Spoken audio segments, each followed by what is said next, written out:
Bien, sean bienvenidos todos hermanos a nuestra quinta clase, si no me equivoco, sí, quinta lección hoy día, donde vamos a estar ya, quinta clase hermanos, cómo ha pasado el tiempo. Gracias Señor, gracias al Señor porque estamos ya aprendiendo del Evangelio, hermano. Sean todos bienvenidos, ¿cierto? Invitarles a que por favor me acompañen a la escritura. Vamos hoy día a hablar algo importante con respecto a este mandamiento que vimos en la clase anterior, donde Juan aún todavía sigue con la idea con respecto de la definición que nos dio de este mandamiento de el amor, ¿cierto? Juan decía que era un mandamiento antiguo, pero es un mandamiento nuevo, ¿cierto?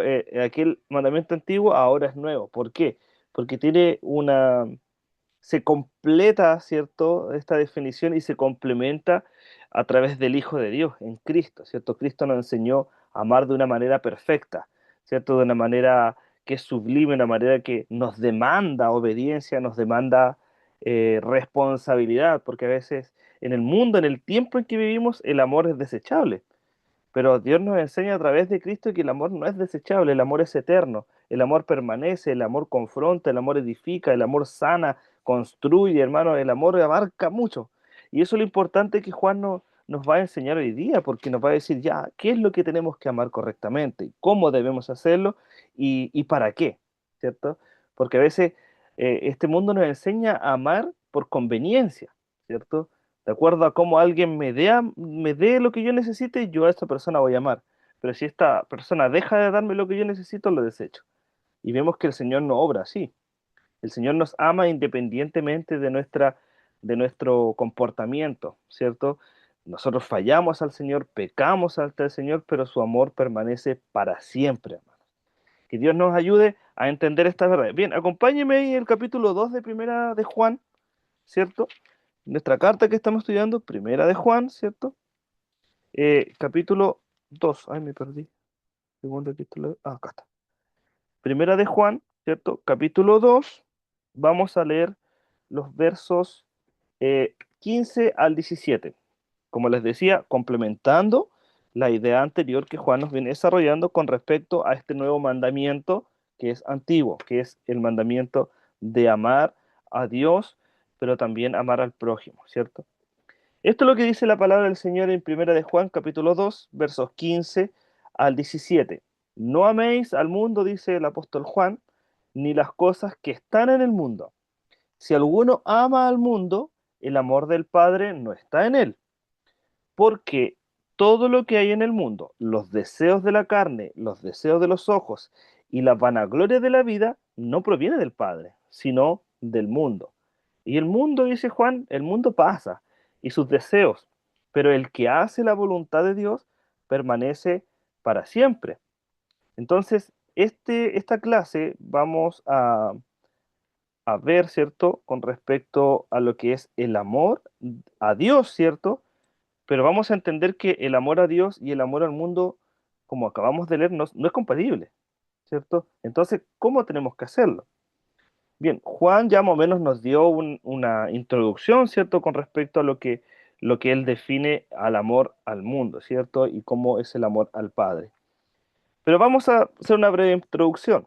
Nosotros vimos en la lección anterior, hermanos, que el amor no es un aspecto secundario en la vida cristiana, ¿cierto? No es como algo que digo, ah, ya voy a amar según cómo yo me sienta o según cómo esté espiritualmente. No, ¿cierto? El amor es algo que nosotros debemos evidenciar porque es un fruto del Espíritu. Aparte, si nosotros decimos que amamos a Dios, pero no amamos a la gente, no tiene conexión, ¿cierto? No tiene nada que ver. Tiene que tiene que estar el amor manifestado a la vida del creyente como un fruto, porque Dios es amor. Entonces nosotros somos responsables de amar, ¿cierto? Eh, no es un aspecto secundario, sino es una evidencia concreta de que una persona cristiana está caminando en la luz, ¿cierto? Juan fue muy claro con nosotros en señalar que no basta con decir que estamos en la luz, ¿cierto? Si nuestra vida no está reflejando ese amor hacia los hermanos. No podemos decir que estamos en luz y, ¿cierto?, rechazamos a los hermanos, rechazamos a la gente. No, debemos manifestar el amor, debemos ser responsables con lo que declaramos. Y Juan nos decía que el que aborrece a su hermano no está en luz, sino que permanece en tinieblas, ¿se acuerdan? Entonces, es decir, hermanos, aquí la relación con Dios se manifiesta directamente en la forma en que nos relacionamos con los demás. Esa es la manera correcta de decir, yo creo en Dios, sí, ya, pero ¿cómo te relacionas con la gente? ¿Estás amando a la gente, respetando a la gente, soportando a la gente por amor? ¿O simplemente lo estás desechando, no los consideras, los apartas de ti? Porque si haces eso, déjame decirte que no estás en luz. Bien, al avanzar entonces en la carta, Juan nos ha llevado, ¿cierto?, a un área que es importante, hermano, pero que este amor también, o esta definición de amor, es muy amplio, como les decía. No abarca solamente algo que sea dentro del ámbito religioso, sino que el amor abarca toda nuestra vida, como todo lo del Evangelio, hermano. A veces reducimos el Evangelio a ciertas circunstancias, ¿cierto? A lo que nosotros consideramos que es espiritual, pero en realidad la Escritura nos manda y nos ordena hacerlo todo para la gloria del Señor. Entonces, el amor también es parte de eso. El amor no puede ser solamente para relacionar, amar solamente a los cristianos. Debemos amar a la gente, respetar a la gente, honrar a las personas, ¿cierto? Porque son creación de Dios igual que usted y como yo. Sí, quizás son inconversos, ¿cierto? No creen en el Señor, pero también es nuestra responsabilidad anunciarles del amor de Dios y no solo de palabras, sino que también con hechos, para que la gente, si no crea la palabra, crean también a nuestras obras, hermano, a nuestros hechos. Bien, entonces al avanzar nos damos cuenta que esto es muy amplio, porque ya no se trata, como les decía, solo de la relación con los hermanos, sino que de la relación que el creyente va a tener con el mundo, hermano. Por eso es que aquí surge esta tensión, ¿cierto? Que no podemos evitarla, porque si el creyente, nos dice Juan, ha sido llamado a amar a Dios con todo su ser, ¿cierto? Entonces debemos preguntarnos qué lugar ocupa el mundo en la vida del creyente, porque nosotros vivimos en el mundo, ¿cierto? Y yo me refiero el mundo en este aspecto como la creación, ¿cierto? Vivimos en el mundo, ¿cierto? Ahora bien, justamente ahí es donde Juan va a ser directo con nosotros y nos va a confrontar, porque nos va a mostrar que no es posible mantener dos amores, ¿cierto? No podemos amar al mundo y amar a Dios, porque el amor a Dios y el amor al mundo no pueden coexistir como prioridades en el corazón del creyente. Debemos amar a Dios primeramente por sobre todas las cosas, debe ser el centro de nuestra vida, pero el amor al mundo eh, entienda ese mundo como estos pensamientos, esta ideología, ¿cierto? Lo que no va con relación a la voluntad del Señor. Eso es mundo, ¿cierto? No a la creación, ¿cierto? Porque lo que está diciendo Juan aquí no es que usted deseche a los perros, deseche a los árboles, queme el mundo, no. Lo que está diciendo, lo que está hablando Juan es al sistema del mundo, ¿cierto? Al pensamiento del mundo, a la corriente del mundo y como dice la Escritura, es lo que gobierna Satanás hoy en día, ¿cierto? Una persona sin Cristo es una persona gobernada por el padre de mentira o el padre de las tinieblas, ¿cierto? Entonces, nuestra prioridad es, por sobre todas las cosas, amar al Señor, amar a Dios. Y vemos como Juan parte diciendo lo siguiente. En el versículo 15 dice, Juan, no améis al mundo ni las cosas, por eso mire lo que importante que dice aquí, ni las cosas que están en el mundo. Porque si alguno ama al mundo, el amor del Padre no está en él. Entonces, aquí Juan nos presenta, hermanos, un mandato que es muy claro, porque, y lo hace sin matices, ¿ah? Juan como que, esto es importante, porque Juan no maquilla la verdad, Juan simplemente la dice, y es muy directo, pero lo hace desde un tono muy pastoral, hermanos, porque como creyentes también tenemos que hacerlo de esta manera, no con la intención de destruir, ¿cierto? Porque Juan aquí no tiene la intención de destruirnos, sino que de edificarnos, de instruirnos. Por eso Juan dice, no améis al mundo. Esto, hermanos, requiere ser bien entendido porque, como les decía, no se refiere al mundo como la creación de Dios, tampoco se refiere a las personas que en él habitan, ¿cierto? Sino que cuando habla del mundo, se refiere a este mundo como sistema que se opone a Dios en la forma de pensar, en la forma en que ellos viven, en la forma que ellos desean lo que hay en él, ¿cierto? y que en realidad esto va en contra de la voluntad de Dios, ¿cierto? La forma de hablar, de vestir, de comportarse, de solucionar las cosas. Hoy día vemos que el mundo está plagado de violencia, hermanos, donde están llamando a lo bueno malo y a lo malo lo están llamando como algo bueno. Juan, a ese tipo de corriente, ese tipo de pensamientos que Juan se está dirigiendo cuando habla del mundo. Entonces, Juan, hermano, no nos está sugiriendo evitar el mundo, que no se confunda, sino que Juan nos está diciendo no debemos amar el mundo o las corrientes del mundo. No tenerlo, hermanos, lo que Juan está diciendo es no tenerlo como un objeto de deseo, ¿cierto? No poner el corazón en las cosas del mundo, ¿cierto? No hacer que las cosas del mundo sean nuestra prioridad, ¿cierto? Porque por eso él luego añade y dice, si alguno ama al mundo, el amor del Padre no está en él.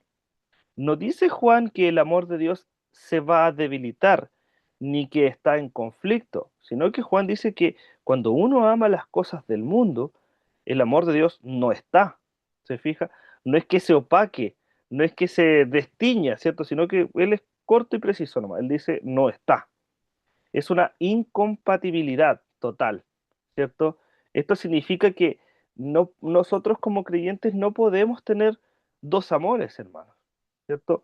Porque el corazón del creyente no puede estar dividido entre Dios y el mundo. Y esto se conecta con lo que Jesús mismo enseñó. En Mateo, por ejemplo, en el capítulo 6, en el versículo 24, Jesús dijo lo siguiente. Jesús dijo que ninguno puede servir a dos señores, porque o aborrecerá al uno o amará al otro, o estimará al uno y menospreciará al otro. Y ahí cierra esta idea Jesús y dice, no podéis servir a Dios y a las riquezas. Por eso que el principio es el mismo. No hay espacio para dos señores en tu vida, ni para dos amores principales. Es o es Dios o es el mundo. Por eso es que Juan después explica con respecto a lo que él se refiere al mundo, ¿cierto? Porque él también entiende que la gente puede malinterpretar esta idea de cuando él se refiere al mundo, ¿cierto? Porque no quiere que despreciemos a la creación. Dios quiere que nosotros amemos su creación, respetemos a las personas por lo que son y entendiendo que la gente en el mundo está ciega, está engañada, está presa del pecado, presa de Satanás, ¿cierto? Y de estas ideas que el mundo le siembra en la cabeza y que muchas veces nosotros tenemos que ir y decir, no, esto está mal, esto no es así. Somos responsables también de eso. Por eso Juan va a explicar lo que se refiere con respecto al mundo. Vamos al versículo 16. Juan dice lo siguiente. Juan dice, al mundo, ¿cierto? Es todo lo que hay en el mundo. ¿Qué es lo que hay en el mundo? Dice Juan. Los deseos de la carne, los deseos de los ojos y la vanagloria de la vida. Juan dice, esto no proviene del Padre, sino del mundo. Entonces aquí Juan va a identificar tres aspectos que son importantes, ¿cierto? O tres características que caracterizan, ¿cierto? O que identifica este sistema que es contrario a Dios. Lo primero que dice Juan es los deseos de la carne. Pero ¿qué es lo que son los deseos de la carne? Lo que Juan se refiere, hermano, son estos impulsos que nosotros tenemos y que son pecaminosos, ¿cierto? ¿Cuáles son estos impulsos pecaminosos? Esta inclinación, ¿cierto? Que muchas veces tenemos a satisfacer, ¿cierto? Los apetitos de nuestra carne sin considerar la voluntad de Dios. Lo que después Juan menciona también dice los deseos de los ojos. ¿Cierto? Y esto, o esta idea apunta, hermanos, a ese anhelo constante que nosotros tenemos por lo que vemos, ¿cierto? Por lo que a veces deseamos o codiciamos a través de los ojos. Es como una insatisfacción permanente de buscar poseer más, ¿cierto? Que no es tan mal ser, tampoco ser una persona que desea surgir o crecer, ¿cierto? Mirar más allá, no es lo que está diciendo Juan, sino que dice, ¿cuál es, si tus ojos, dice la Escritura, te es motivo de caer, arráncalo de ti. ¿Por qué? Porque nuestro ojo, hermano, muchas veces nos va a llevar a apuntar nuestros deseos, ¿cierto? A buscar en el mundo, a través de los ojos, lo que nuestros deseos pecaminosos, ¿cierto? No nos va a edificar, sino que nos va a hacer tropezar. Y por tercero, Juan añade la vanagloria de la vida, ¿cierto? Pero ¿qué es esto, la vanagloria de la vida? Cuando Juan se refiere a la vanagloria de la vida, se refiere a nuestro orgullo, hermano, ¿cierto? Somos personas orgullosas. Eso es vanagloriarse de nosotros mismos. O esta, por ejemplo, autosuficiencia, a, a la necesidad, por ejemplo, de mostrarnos y de afirmar, ¿cierto? De que lo que se tiene o se obtiene o se logra, ¿cierto? Muchas veces, como decir, esto lo logré yo, ¿cierto? No sé si he escuchado realmente la gente dice, ¿qué? ¿Tu Dios qué me ha dado? Si esto yo me lo gano con mi esfuerzo, con mi sacrificio.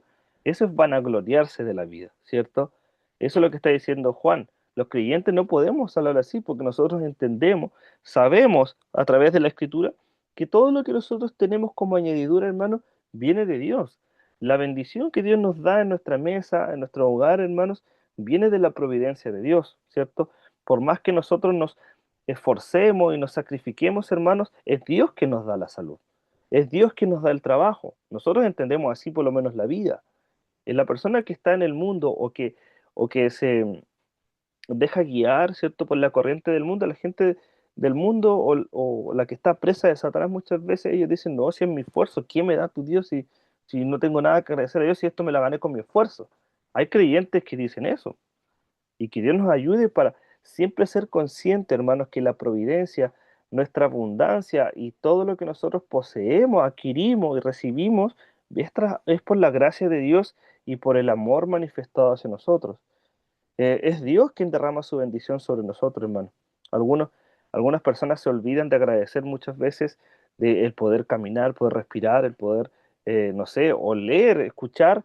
Es una bendición, hermanos. Cosas mínimas, pero son cosas muy necesarias y vitales. Y a veces la gente se olvida de agradecer. Por eso Juan dice, cuídense de hacer estas cosas, de vanagloriarse, de creerse autosuficientes, de pensar que ustedes todo lo consiguen por su esfuerzo. Pero dice también la Escritura que no nos olvidemos que nuestra vida es como la flor del campo, hermanos. Por lo tanto, nuestra vida es sostenida no por nuestras fuerzas, es sostenida por la gracia, por la misericordia y el amor de Dios. Por eso Juan es muy claro en decir que nada de lo que ofrece el mundo, ¿cierto? Con estos tres aspectos, proviene del Padre, sino que Juan es muy claro al decir que esto tiene su origen, que no tiene su origen en Dios, ¿cierto? Sino que tiene su origen en el sistema del mundo, que está en contra o se opone a Dios.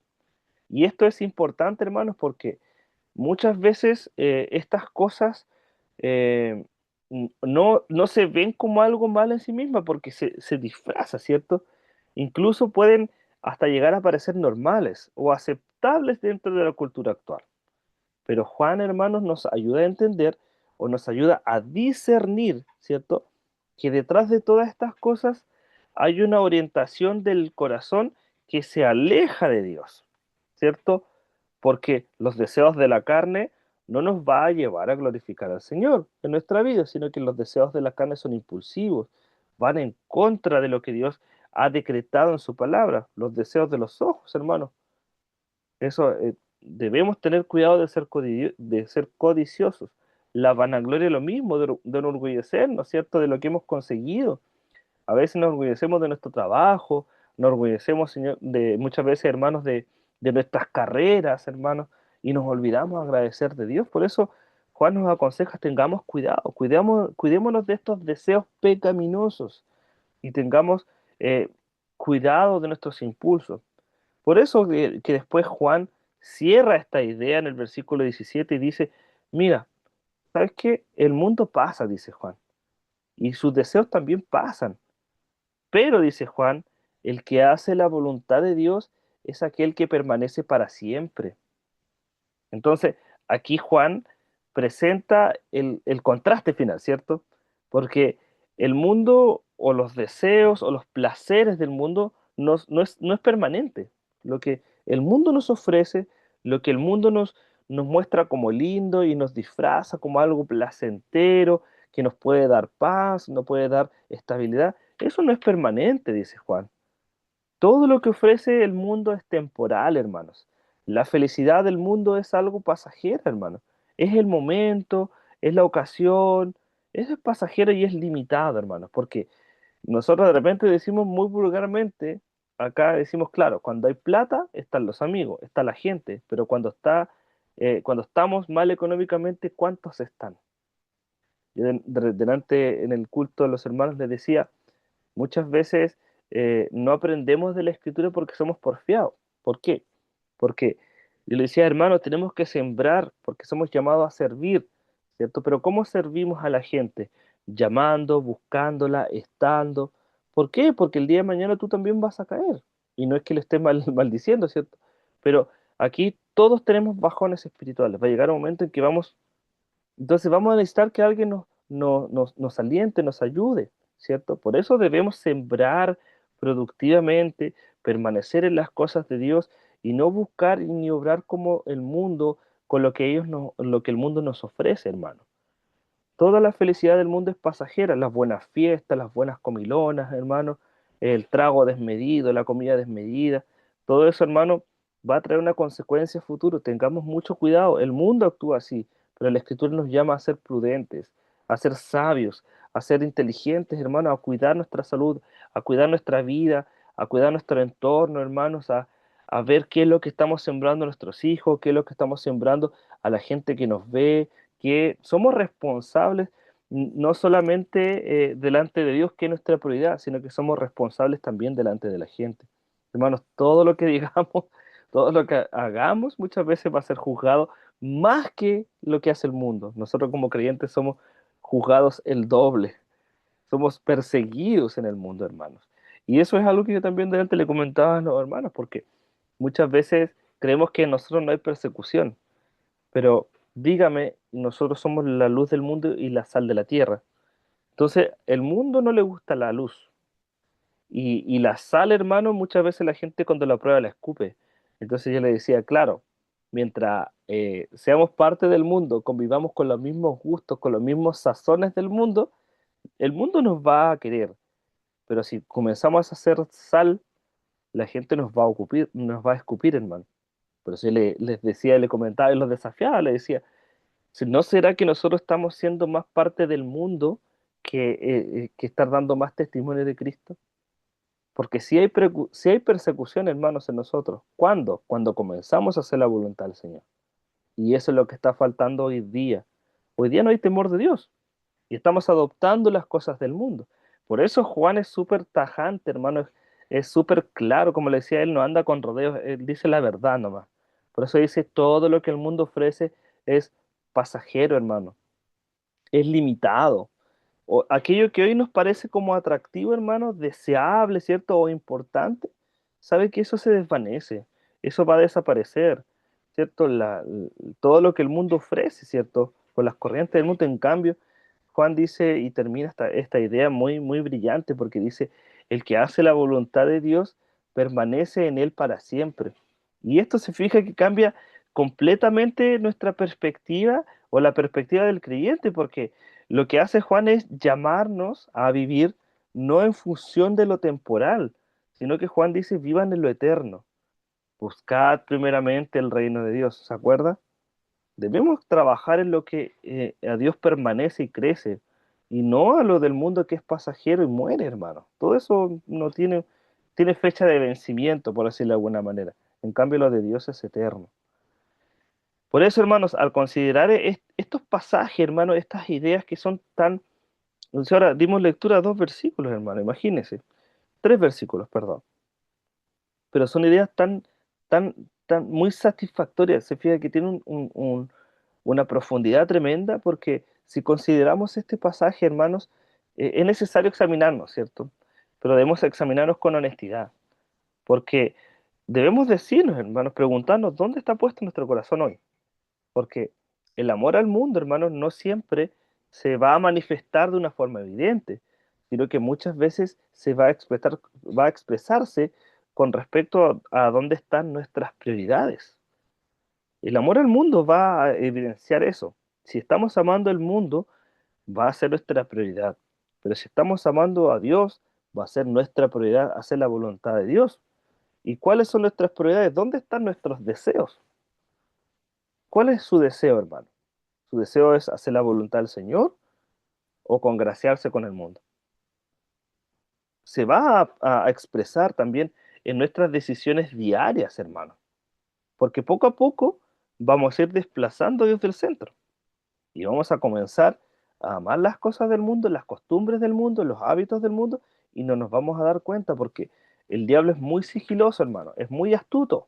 Por eso debemos tener cuidado y pedir la gracia, el discernimiento del Señor y la guía de su Espíritu Santo a través de su palabra. Debemos de tener presente esto, hermano, que esto no se trata solo de las acciones visibles, ¿cierto? Sino de lo que estamos valorando en nuestra intimidad, de lo que estamos buscando en nuestro corazón, de lo que estamos anhelando profundamente. ¿Está anhelando usted la presencia de Dios? ¿Está anhelando usted la relación con Dios, el crecer en Dios? ¿O solamente está anhelando querer tener más, lograr más, crecer más, ¿cierto? Como orgullosamente. Cuidémonos de esas cosas que son muy sigilosas, pero tienen una profundidad que puede llevarnos a la destrucción en nuestro corazón y a enfocarnos en las cosas que no glorifican al Señor. Por eso, hermanos, es ahí donde el texto se fija, nos va a confrontar, porque va a mostrarnos que no es posible amar a Dios y al mundo al mismo tiempo, ¿cierto? No podemos amar a Dios teniendo el corazón aferrado, ¿cierto?, a estas cosas que se oponen a Dios, po, porque esto, hermanos, no significa incluso que el creyente vaya a aislarse de la sociedad, ¿cierto?, que se vaya a encerrar en una burbuja, sino que el cristiano tiene que aprender a vivir en el mundo, pero con una perspectiva distinta, ¿cierto? Sin adoptar los valores ni hacer las costumbres del mundo, ¿cierto? Adoptando estos propios deseos, sino que más bien anhelando amar la voluntad del Señor, amando hacer la voluntad del Señor. Como decía Jesús, yo amo, me deleito en hacer la voluntad de mi Padre. ¿Podemos nosotros decir que amamos y deseamos lo mismo que Jesús, siendo cristianos? Por eso, este pasaje, hermano, nos ayuda a entender que todo lo que está en el mundo y lo que el mundo ofrece es pasajero, se fija, porque vivir enfocado en las cosas del mundo, más que nada, finalmente, hermanos, es invertir nuestra vida en algo que no va a permanecer. Quizás permanezca en esta vida, ¿cierto? Pero eso va a quedar aquí. En cambio, hermanos, vivir haciendo la voluntad de Dios tiene un valor que es eterno, ¿cierto? Por eso incluso hasta nuestras enfermedades, nuestros problemas, dice que todo eso es pasajero, hermanos. Nuestras enfermedades quedan acá. En algún momento nuestra esperanza debe estar puesta en Cristo. Entonces nuestras enfermedades, nuestros problemas, nuestras circunstancias son pasajeras. En cambio, la felicidad, la paz del Señor, la salvación, la relación con Dios es eterna, hermano. Tiene un valor eterno. Y eso es lo que debe reordenar en nosotros y completamente nuestras prioridades, hermano. ¿Qué es lo que pesa más hoy en tu vida? ¿Será que tu corazón está puesto en las cosas del mundo o será que tu corazón está puesto en las cosas de Dios? Concluyo con esto, hermanos. Juan, al cerrar esta lección, ¿cierto? Al cerrar este capítulo, nos muestra, hermanos, y queda muy claro que la vida cristiana implica una decisión no solamente de una vez, ¿cierto? Como cuando nos paramos delante de la iglesia y declaramos públicamente nuestra fe. No, esta decisión es algo constante, es algo diario, porque esta decisión es constante respecto en dónde está nuestro enfoque, porque debemos enfocarnos todos los días, hermano. Esta es una lucha constante, porque el mundo nos bombardea todos los días por muchos lados, por las redes sociales, por la televisión, usted va caminando por la ciudad y usted ve que nos bombardean muchas cosas. Por eso debemos enfocarnos todos los días y priorizar nuestro enfoque en el Señor, porque debemos preguntarnos dónde está nuestro amor principal, ¿cierto? Todos los días, ¿dónde está puesto nuestro amor? ¿Está puesto nuestro amor en las cosas de Dios o estamos amando más las cosas del mundo, añorando las cosas del mundo? Juan, hermanos, nos presenta el amor de Dios y el amor al mundo como dos opciones, ¿cierto? O es como cuando Cristo también hizo este paralelo entre el camino angosto y el camino ancho, ¿cierto? Estas dos opciones nos pueden llevar a convivir, ¿cierto? Pero son dos realidades completamente opuestas. Convivimos con ellas, ¿cierto? Convivimos con Dios y convivimos con el mundo. Pero ¿qué es lo que pesa más hoy? Por eso, hermanos, el llamado no es solo a evitar ciertas prácticas, sino a examinar nuestro corazón para entender ahí dónde se está definiendo nuestra realidad, para que entendamos dónde estamos realmente aferrados. ¿Estamos aferrados a las cosas de Dios o será que estamos aferrados más a las cosas del mundo? El mundo, hermano, ofrece demasiado hoy en día, ¿cierto? Hoy día nos ofrece mucho, pero todo lo que está ofreciendo el mundo hoy es pasajero, es limitado, y ¿sabe qué, hermano? Todo lo que ofrece el mundo es vacío. Mientras que la voluntad de Dios, hermanos, cuando uno está parado en la brecha con el Señor, eso permanece para siempre, porque estamos trabajando y sembrando en cosas futuras, hermanos. Por ejemplo, un carácter formado en la voluntad del Señor, una paz que por más que vengan las cosas, es como dice Pablo, esa paz que sobrepasa todo entendimiento. Los frutos del Espíritu, hermano, no es algo que cualquiera pueda destruir. Es algo que Dios forja en el creyente y que poco a poco va llevándolo a crecer y viendo las cosas desde otra perspectiva, ¿cierto? Por eso, hermano, esto nos lleva a comprender que la vida del creyente no se trata simplemente de evitar el pecado, sino de orientarnos, ¿cierto?, de alguna manera hacia las cosas de Dios. ¿Y cómo nos orientamos? Bueno, amándolo a Él por sobre todas las cosas y ordenando toda nuestra vida en función a Él. Por eso que yo en clases pasadas le hacía hacer una lista, ¿cierto? Y siempre como que uno coloca a Dios arriba. Pero lo que realmente quiere Dios es que nuestra vida esté ordenada, esté centrada en Dios. Dios tiene que estar en el centro de todo lo de tu vida, en función de Él, entendiendo que solo Dios nos dará la dirección correcta y solo en Dios, hermanos, hay un verdadero sentido de la vida. Cuando usted entiende que permanecer en Dios es suficiente, que puede haber escasez, puede haber abundancia, puede haber riqueza, puede haber pobreza, quizás bien, puede haber salud, quizás puede haber enfermedad, pero si Dios está en el centro de todas estas cosas, hermanos, es más que suficiente, es más que suficiente. Por eso les pregunto, para cerrar esto, ¿qué cosas hay en tu vida hoy que podrían estar ocupando el lugar que le corresponde a Dios en tu corazón? ¿O será que nuestras decisiones que están afectando más a nuestra vida con respecto a lo que deseamos del mundo antes que lo eterno? ¿Nuestras decisiones están reflejando un enfoque eterno o están reflejando solamente un enfoque externo y un enfoque que es momentáneo? Que Dios nos ayude, hermanos, y espero que esta reflexión, esta clase hoy día nos ayude a colocar en la balanza, ¿cierto? ¿Qué es lo que está pesando más? ¿Será que está pesando más los del mundo? Sin que nos demos cuenta, hermanos, porque podemos estar incluso en estos discipulados, podemos estar yendo a la iglesia, podemos estar viviendo muchas cosas o situaciones religiosas, ¿cierto? Por decirlo de alguna manera, pero aún así puede estar influenciando el mundo en nuestra vida, adoptando algunas cosas del mundo.